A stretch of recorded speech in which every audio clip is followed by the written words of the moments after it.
going on? Blossom is back, and welcome back to another episode of Top Drives. Today we're going to be reviewing the 2016 carbon fiber in a general sense. Like, if you want to open this pack, but you have no chance of getting the Bentley, that's fine, because today I'm going to review this pack in a general sense. Now, usually I don't make two separate videos on one carbon fiber, but obviously yesterday I was trying something new with a tri-series orientated review. Today it's going to be a general orientated review. So let me know if you like this blueprint. I might do it for some of the more popular packs, like the Motorsport pack, but I don't think there will ever be Motorsport ×5 for a finals ever again. Anyway, we got 91 cars to work with here, so I'm going to be judging them really quickly. If not, it's going to be a really long video. So let me know if you agree with me or not and my opinions. Usually I like to give a lot of reasoning to each car, but since we have 91, we're going to be moving pretty quickly. So here are the tiers. We have De Kaiser, which is like your essentials, the best. Daily driver, amazing cars, great cars to get from the pack. Frequent provider, random rider, and finally pernicious ulcer. That's like the worst of the worst. That's basically a different meaning of hot garbage. Of course, we always have to have some form of hot garbage in this kind of videos. So without further ado, I'll be judging these in a general sense, not in a tri-series sense. If you want to check out the tri-series comparison or the final comparison, do check out yesterday's upload, because that one is more in-depth for that case. But anyway, let's get into it. The first one's going to be the BMW 330e. That's going to be a random rider. Very simple.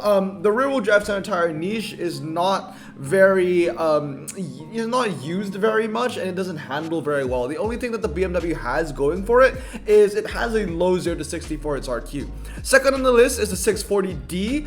That's going to be frequent provider because it's medium ground clearance and it has that diesel niche. Also 0 to 60 is okay, handling is Now, next up is the BMW X3 xDrive. That's going to be pernicious ulcer. Not only is the 0 to 60 quite weak, it doesn't handle. It's one of the worst handling SUVs. I mean, that's like American SUV kind of handling. So unfortunately, that's going to be a completely useless car, and that's going to be joint with the X5, because the X5, you're getting a car with 4 RQ more for only 1 handling more. And when it comes to SUVs and off-road races, I don't really care if the 0 to 60 is relatively low and the handling is relatively low. If the 0 to 60 is going to be bad, then I want the handling to be through the roof, because if not, then I need the 0 to 60 to be incredibly low. Basically, you need to be able to rival or beat the G63 or the Trailblazer. The X5 doesn't do that.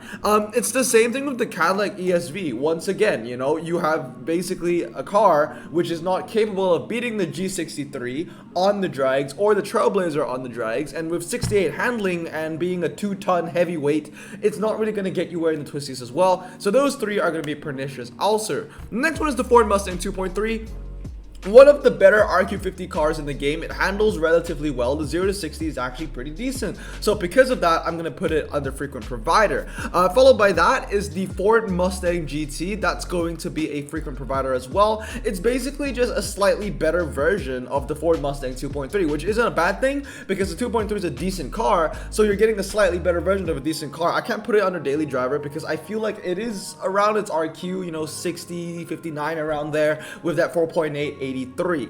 Next up on the list is the Honda Civic Type R. That's going to be De Kaiser, one of the best front-wheel drive cars in the game. I use it all the time. It handles incredibly well. It has a low 0 to 60 and a high top speed. Just to put into comparison, when the car used to be medium ground clearance, it was one of the highest rated ultra rares in the game. It was RQ63. Obviously, it went down to low, but that's the only nerf that it got. The stats remained the same. It's actually a really good car. One of the most used front-wheel drives in my garage, and I'm going to give it De Kaiser.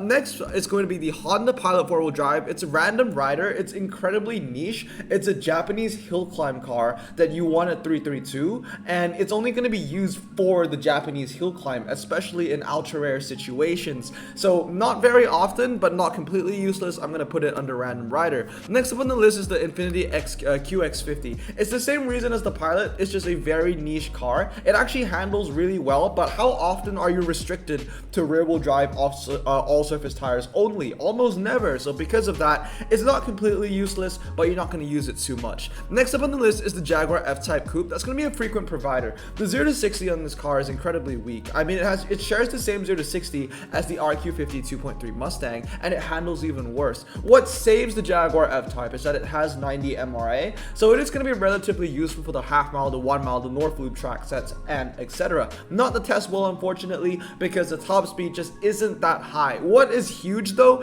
is that 162 is at least higher than your average 155, but at the end of the day, when it comes to good test bowl, good MRA for a test bowl, you're gonna want to have at least over 170 miles per hour. Next up on the list is the Jaguar XES. That's gonna be a bit of a random rider. Now I know what you're thinking, Blossom, how's that a random rider? I mean, the 0 to 60 is actually pretty low, handling's pretty high. The bad thing about the Jaguar XES is that it's always going to be in the shadow of like cars like the Evo 4 or the Pontiac GXP, or is it the GXP, the G8, whatever it is, the prize car, the Alpine, or the Megane, the Lancia 037. So because of that, you know, it's a bit of a random rider. Next up on the list is going to be the Jaguar XF RS. I'm going to bring that one higher. Now I know what you're thinking. How is that higher than the XES when the stats are slightly worse? Well, here's the thing. The Jaguar XF RS is an estate. And the estate niche in top drives is so incredibly niche, well, so incredibly small, right? Niche, same meaning. So having, you know, the few estate cars also means that you have the best estate cars. So because it's an estate, I'm actually going to bump it up higher, in my opinion. Next up are these two standard Jags. So this is really what sets the difference between yesterday's Tri-Series tier list and today's general tier list, because in yesterday's Tri-Series tier list, I rated these two Jags really high because they were the best standard tire 2016 cars you could get from this pack, which is what you needed for the track sets to get the Bentley. However, in a general sense, these two Jaguars are hot garbage. I mean, not like completely hot garbage, but they're random riders. It's very rare that you're going to be needing both of these. So unfortunately, they don't really have a place in anywhere higher than random rider. Next up on the list is the Maserati Grand Cabrio MC. I'm going to put that on the daily driver. Not only does it have the convertible niche, it also handles pretty well. The 0 to 60 is relatively low. Top speed is high. It's one of those hybrids, but it's like a good hybrid. It's like an all-rounder where the handling is just good enough and the 0 to 60 is just low enough. Like there's a good balance in between both of those. So I would say it's a daily driver. It's a really good car. Next up on the list is going to be the Mercedes AMG SLC 43. Now this one I'm going to put under frequent provider. You know how I said that the Maserati is kind of like, you know, it has a perfect balance of handling and 0 to 60. I feel like the AMG SLC is a bit skewed toward the 0 to 60. The handling isn't good at this point, and unfortunately, although it has a stronger 0 to 60, it's still not certified to be a good drag car. Also, the top speed is relatively low and the MRA isn't very high. So because of that, it's once again an all-rounder, but more of a bad all-rounder, if that makes sense. So it's still not a horrible car. It's going to get 90 handling, so I'm not going to give it random rider. That would be a bit disrespectful, but I'm going to put it under frequent provider because it's really just not as good as the Grand Cabrio. I would be choosing the Grand Cabrio every other day over the Mercedes. Next up is the Mercedes-Benz S400H long wheelbase. That is pernicious also. That is hot garbage. That is basically a completely worse version of the BMW 330e. I mean, the 0 to 60 difference is night and day.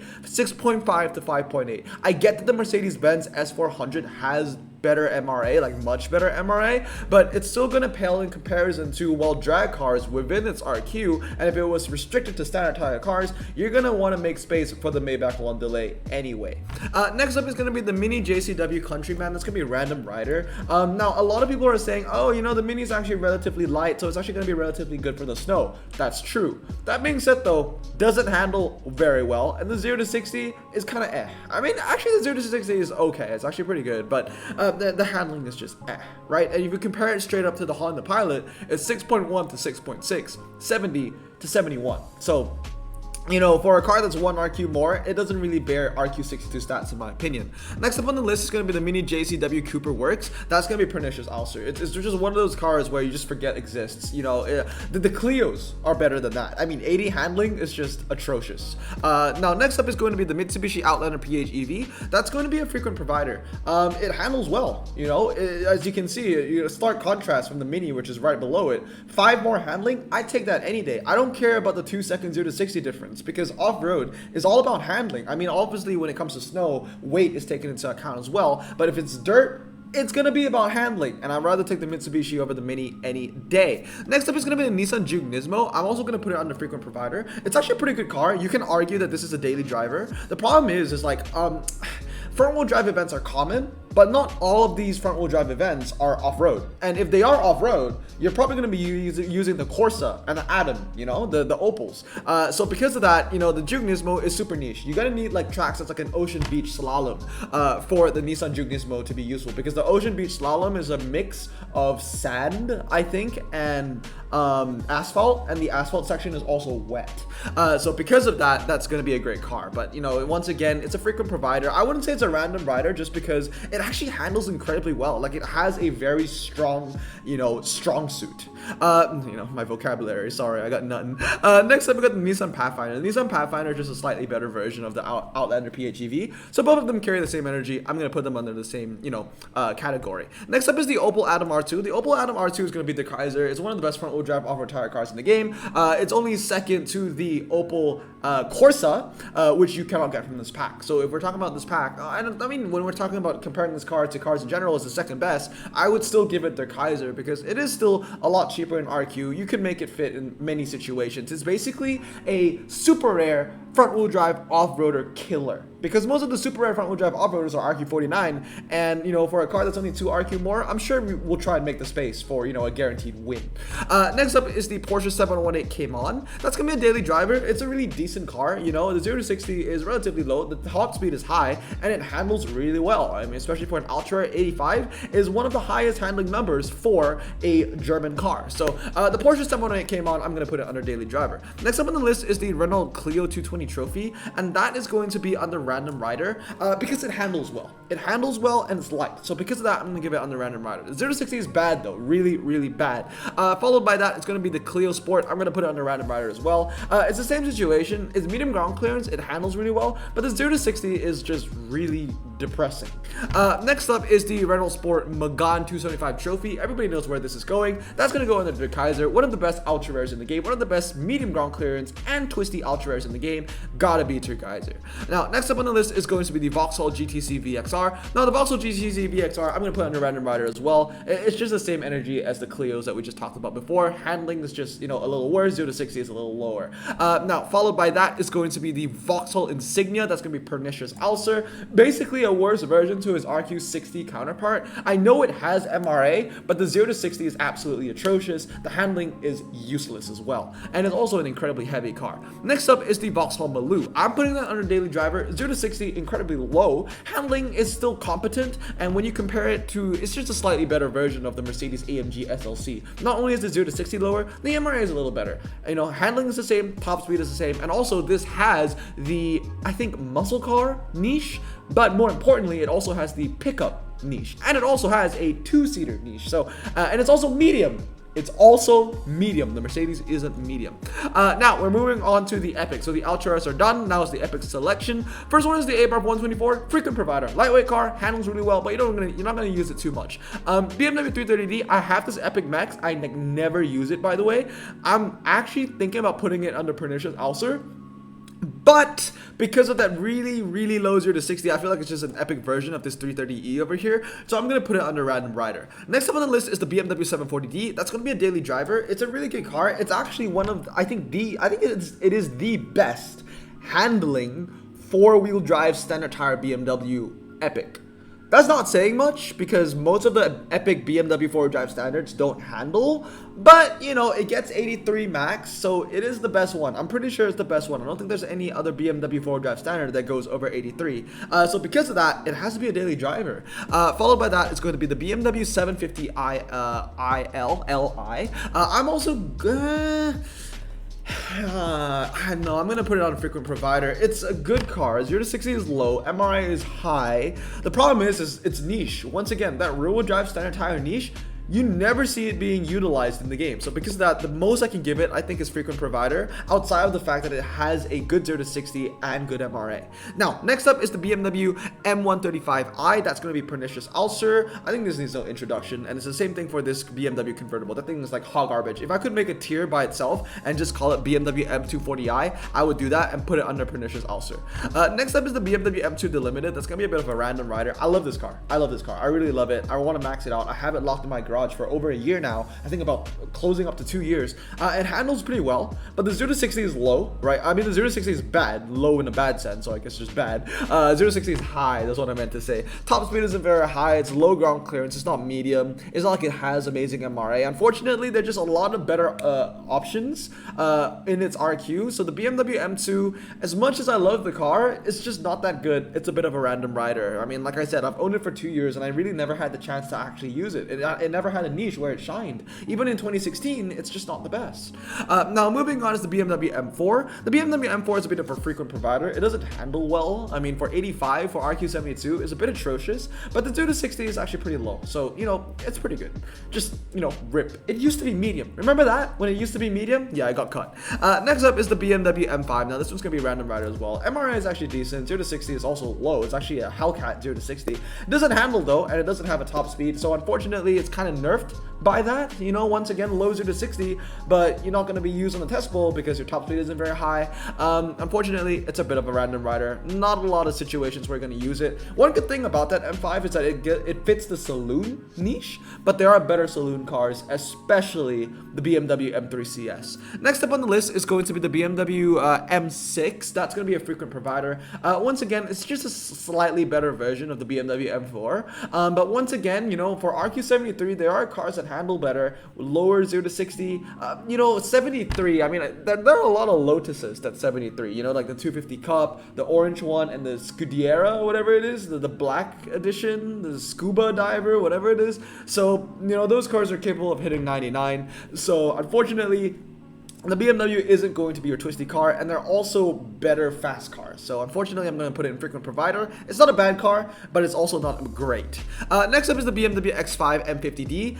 Amazing MRI in this. I know what everyone's going to say. Oh, Blossom, it should be daily driver. It has amazing MRI. The problem with that X5 is that, you know, in the past, it was one of the best cars. Yes, but now with the introduction of the Bentayga and even the Peking to Paris, and, you know, I think the Mercedes GLC 63 or something like that, incredibly low 0 to 60. Unfortunately, the X5 just isn't the best. It's still really good though, so because of that, you know, frequent provider just feels like the right place to put it. Next up is the Cadillac CT6. The CT6 is the Kaiser, 100%. 87 handling, decent MRA, relatively low 0 to 60, 155 top speed, 4-wheel drive standard tires, medium ground clearance. It kind of has it all. It's the American DS numero 9. It's the best American standard tire epic, so it is a really fantastic car, definitely the Kaiser, and it's also a key car in winning you this Bentley.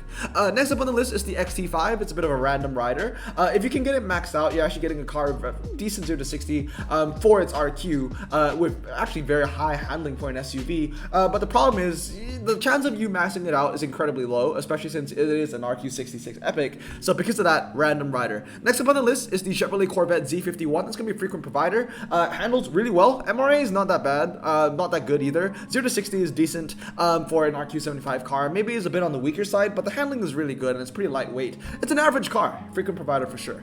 Next up on the list is the Citroen C Experience. That's going to be random rider. I know it has the 4-wheel drive niche. I know it has the standard tire niche, but it's just a worse version of the DS numero 9 and a worse version of the Cadillac CT6. At the end of the day, I treat standard tire 4-wheel drive cars kind of like how I treat off-road tire and all-surface tire cars. I really put emphasis on that handling. If it doesn't handle, it's going to pale in comparison to its competition. Other cars that are not even in this list that I can think about within its RQ for the Citroen are going to be like the Volkswagens, the the CC, and the other one, the Phaeton. So those cars handle better. I know the 0 to 60s are weaker, but it really doesn't matter because I don't think the C Experience is known for having MRA. It's not a dragster anyway.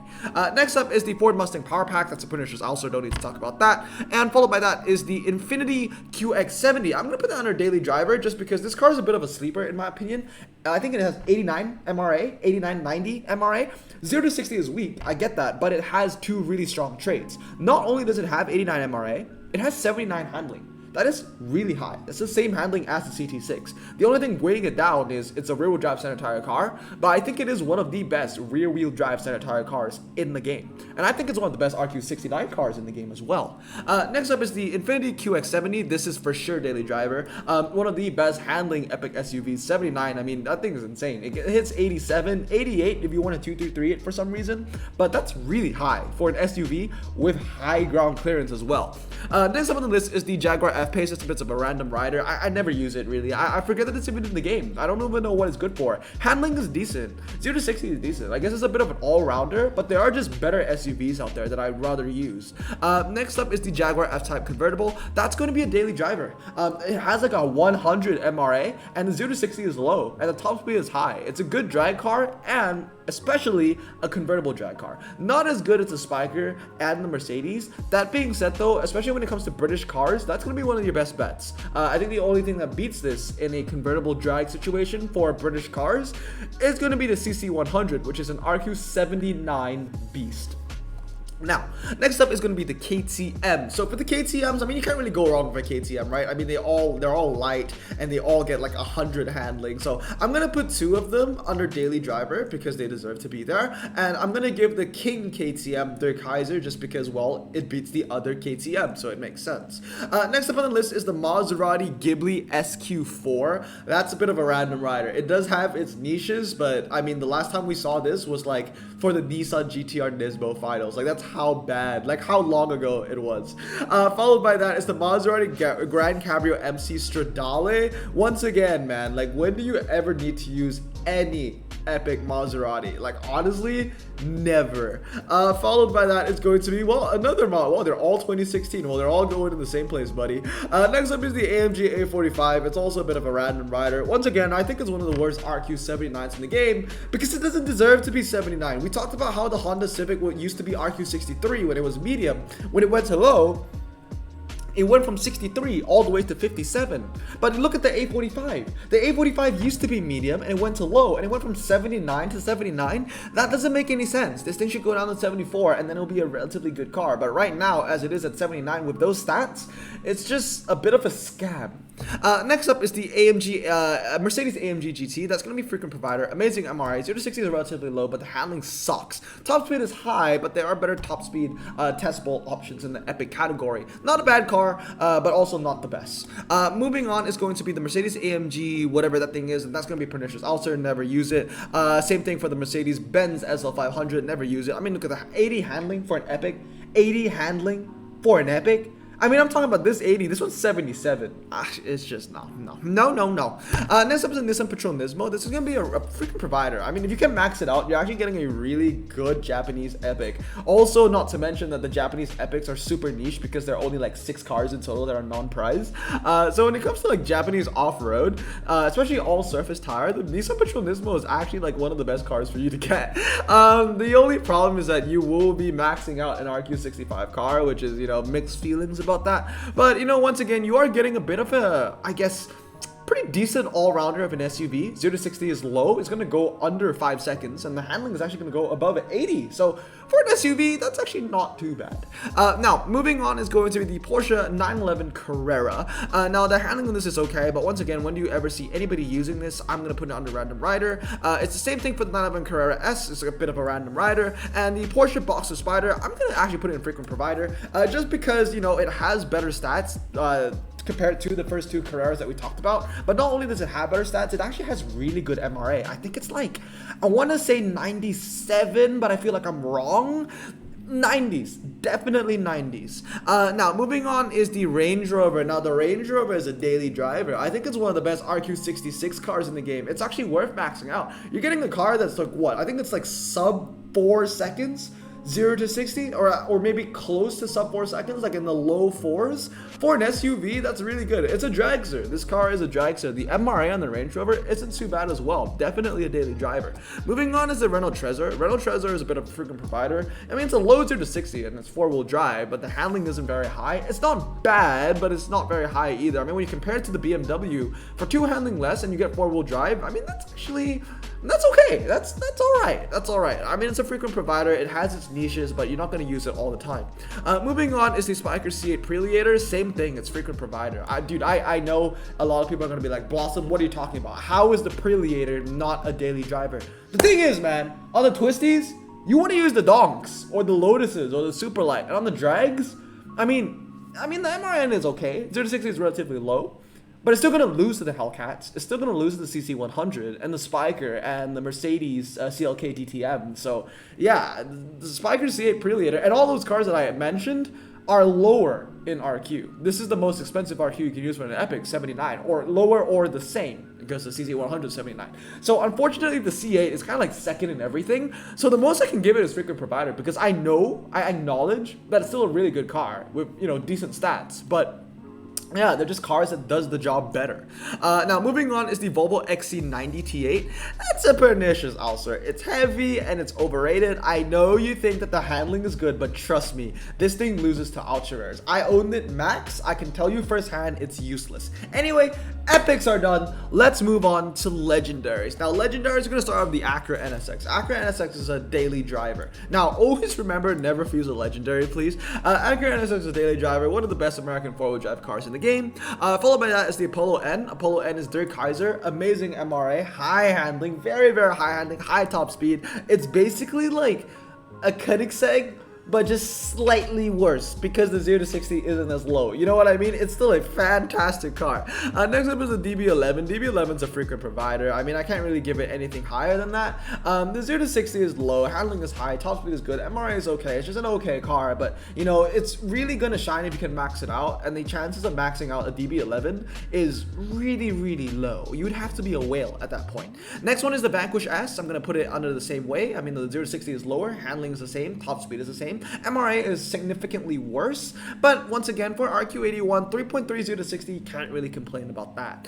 Now, next up is the Bentley. Now, this Bentley is going to be a random rider. The ATS-V, in my opinion, Dirk Kaiser. I mean, I've talked about it before. It's one of the best RQ80s in the game. Dodge Viper ACR Hollywood, Dirk Kaiser for sure. Highest handling American car. Joint highest handling non-prize in the game, entire game, 94. Nothing beats 94 for non-prize. Performance tire legendaries.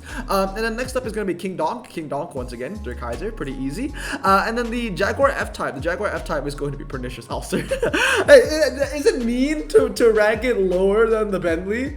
Is it mean? You know what? They hated Jesus because he told the truth. Not only is it more expensive than the Bentley, I mean, it's not like it's any better. It actually handles even worse than the both four-wheel drive. I mean, low 0 to 60 to be fair, but no MRA, so it's not going to get you anywhere. Agera Final, obviously, is Dirk Kaiser. Centenario is going to be Dirk Kaiser. Where did the Centenario go? Oh, there it is. Yeah, there you go. Centenario is Dirk Kaiser. 650S is going to be Dirk Kaiser.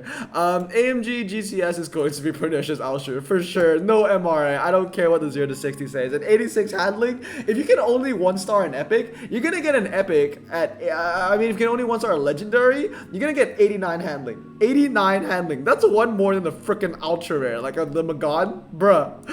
Just no. And that's one more handling than a stock Magan. You 1-star the Magan, that's already gonna be like 91. So yeah, nah, chief. And now the Magan's medium too. The AMG's low. It's just so bad. Huayra is gonna be the Kaiser. 308 is going to be the Kaiser. Porsche 911R is going to be also the Kaiser, one of the best RQ82s in the game. 911 Targa 4S is also going, oh no, actually I'm going to put that in daily driver to be fair. Moving on is going to be the Cayenne GTS, that's going to be a daily driver.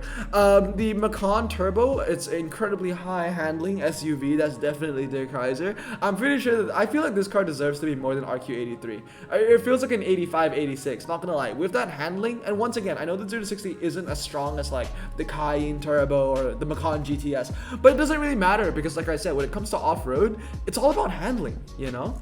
Next on the list is gonna be the Rimac. Okay, Rimac is gonna be like the top of the Kaiser. That's like the highest tier. The Roof SCR 4.2, that's going to be Random Rider. It has its niches, it has that MRA, but the 0 to 60 is god awful. It's only saved by the high top speed.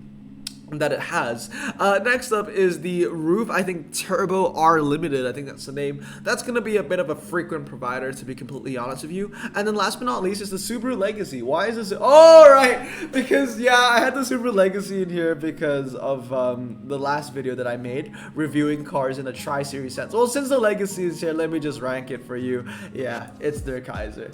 But anyway, that's going to be my list. Let me know if you agree with me or not. So if you're planning to open the 2016 pack, but you don't really have a chance at the Bentley and you just want to see what you can get because, you know, this is a good pack, this is basically my list. And I have to be completely honest with you, the 2016 pack is actually really strong. So my final verdict, should you open it? Yes. Should I open it? I already opened 5. And you already saw that. I actually opened 6 because I finished a tune-up challenge, got another epic from that, but I didn't record it. But yeah, anyway, that's going to be my review of the 2016 pack. I gotta say, man, this is a very strong pack. I like it a lot of great legendaries. I can't stress enough. This is a pack where you can get the best Rimac in the game, the best Dodge in the game, the best Donkavort in the game, the best Koenigsegg in the game, the best Lamborghini in the game, the best Gumpert in the game, the best Cadillac Epic in the game, the best Expo in the game, one of the best Paganis in the game. That's good. That's a lot of pedigree. A lot of pedigree. Oh, and the best NSX in the game. The best Acura in the game, I mean. It's a good pack, man. It's a really good pack. But anyway, let me know if you agree or disagree with my list. But I'm wishing you guys a great day. Remember to stay safe, wash your hands, and blossom out. Peace.